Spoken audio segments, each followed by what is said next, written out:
still there in the Russian response. Let's look at the American response. Professor Sachs, President Obama saying about the ceasefire that it does have some implications potentially for economic sanctions. Take a listen to this.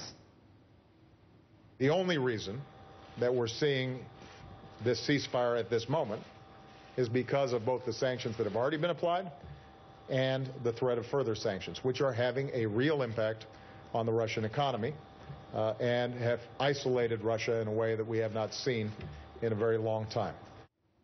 All right, so are sanctions working? Sanctions definitely are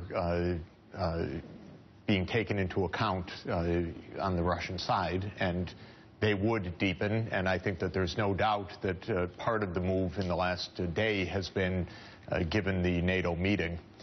But there's a broader mess here, in my view, which is that there were two crises considered at NATO, the Middle East crisis and the Ukraine crisis. And in the Middle East, the United States is bombing. We're engaged in operations to overthrow a government in Syria.